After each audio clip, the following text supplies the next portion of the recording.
Hello, my name is Reesha, and welcome to the YMCA of San Francisco's Classrooms for All. Today, we are going to be talking about climate action through play with blocks and carbon cycling. Carbon. What do we know about carbon? Many of us know that if we breathe in and breathe out, we are releasing carbon dioxide. We'll talk more about that in a moment. But first, let's take a breath together, in through your nose and out through your mouth.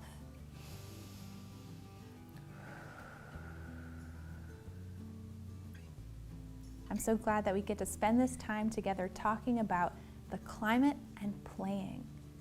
In this moment of gratitude, it helps me remember where I am in this moment right now. And where I am is in San Francisco. San Francisco is unceded territory of the Ohlone people. Unceded means it was taken by force. And I think it's really important for us to take a moment to acknowledge how our history in this present moment is connected to this history of the people who came before us. It's often a violent history to reflect on, and it's good for us to think about how we can move forward making positive change out of something that is negative and impactful. If you want to learn more about the land that you are on and the indigenous people who call it their homeland, you can look at native-land.ca to find out some more. Let's take another deep breath of gratitude for being in this present moment and learning more about how we can make a positive change for all.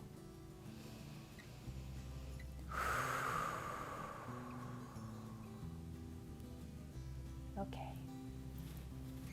I said before that we are going to be learning about climate action through play today, especially looking at carbon and carbon dioxide.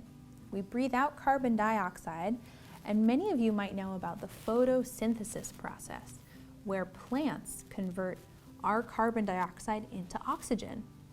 But what does that mean? For us to learn, we are going to play. If you want to play along, you can get out your blocks or something that you like to build with. I have a bin of toys here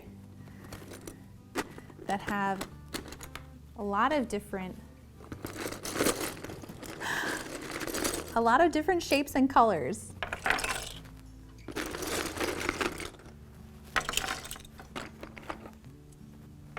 Let's look at some of them.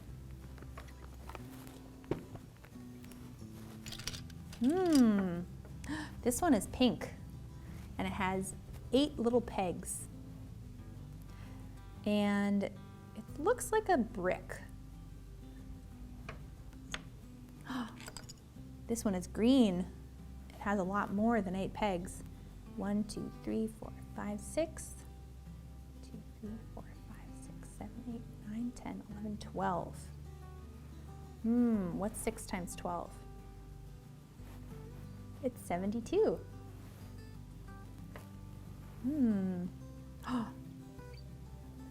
This one is blue. Even though it has 4 pegs, it's much bigger than this pink one. This one is red. It has 8 pegs just like this pink one. They can snap together. In fact, a lot of these can snap together.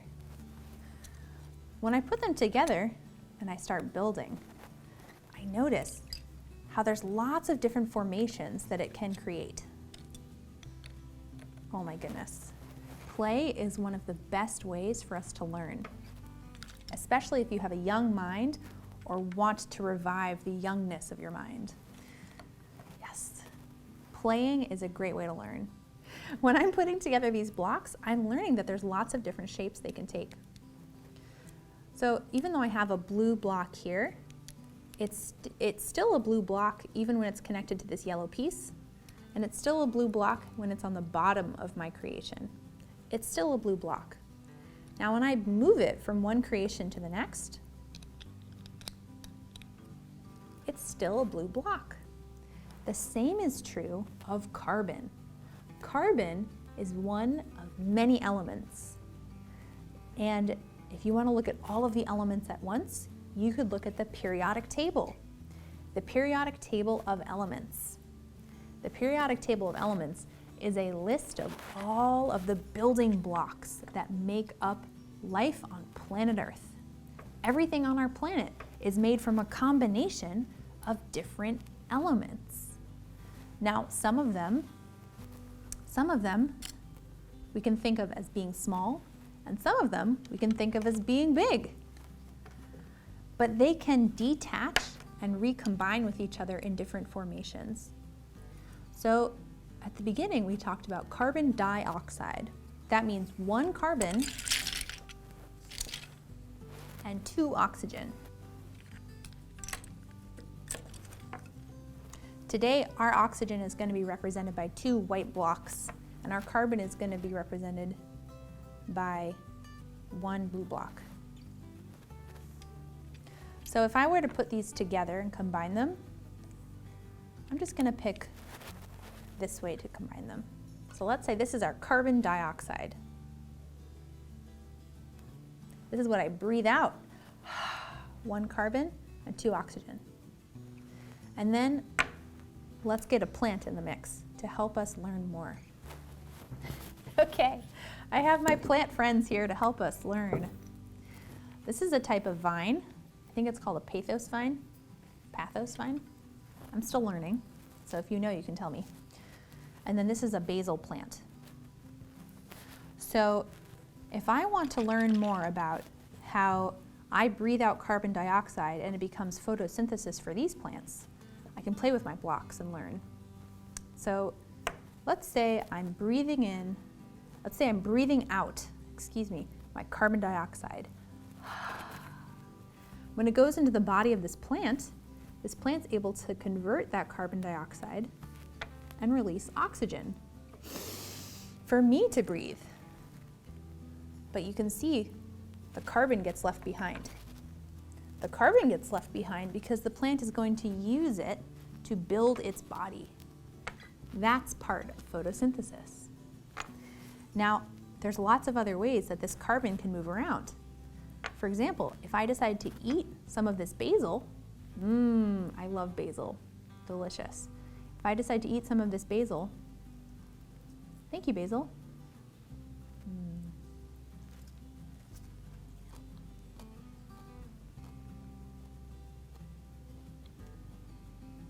It's very basil-y, with slight notes of fresh. Thank you, basil.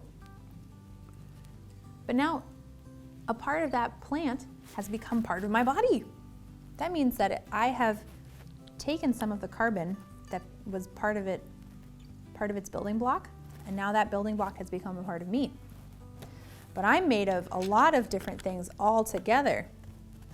Oh my goodness. So now I have that carbon. There's so much to learn about carbon cycling. That's what we just noticed. How carbon can cycle from being in the air to being in a plant to then being in my body and then maybe being breathed out again. Now, remember, I don't want to be putting these in my mouth. These are just to play with my hands. But hopefully by watching me eat a leaf of this basil, you have taken a moment to notice how carbon cycling can happen. Now, what's the connection to climate change? Carbon can be free floating in the air, or it can even be deep underground, locked up with fossil fuels. So fossil fuels are a source of carbon that have been underground for a long time, millions of years sometimes. And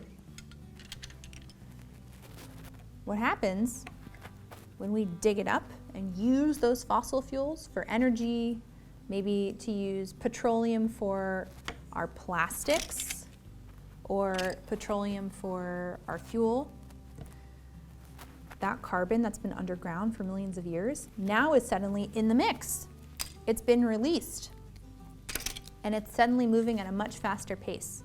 So right now, part of the changes we're experiencing in our climate have to do with how there's a lot more carbon free floating very quickly, moving in the cycle, and all of that additional carbon is heating up our atmosphere really fast. Carbon is not bad. We actually need carbon to survive. But because we're carbon-based life forms that rely on an atmosphere that is conducive to plants growing and fresh air and photosynthesis and all sorts of things that we rely on as living humans, those need a certain amount of carbon in the atmosphere and a certain amount to stay out of the atmosphere. So one way that you can help our climate is by taking time to play and understand how these things are connected. Taking time to play is a great way to learn, a great way to gain appreciation for the things that we have and the ways that we're connected. So I hope that you enjoyed this time that we had together learning about carbon cycling and how play can help us help the climate. Again, my name is Reesha. I hope you enjoyed this class today. And if you want to find out about other classes, you can go to ymcasf.org/classroomsforall to find out more. I hope to see you again soon. Have a great day.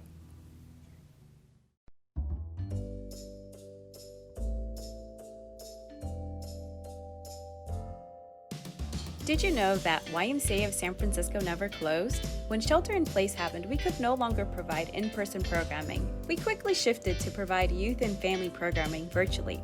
As early as April, we started providing on-demand activities in our YMCA of San Francisco YouTube channel. For this video, we're going to be making a geodesic dome. Today, we're going to be making a hovercraft. The science around this activity is really awesome. In addition, we have a regular schedule of activities for our youth and families to join live. We feature read-alouds, yoga, family Zumba, arts and crafts, drawing clubs, and more. So don't miss out on our virtual youth and family offerings. Visit www.ymcasf.org for more info and class schedules.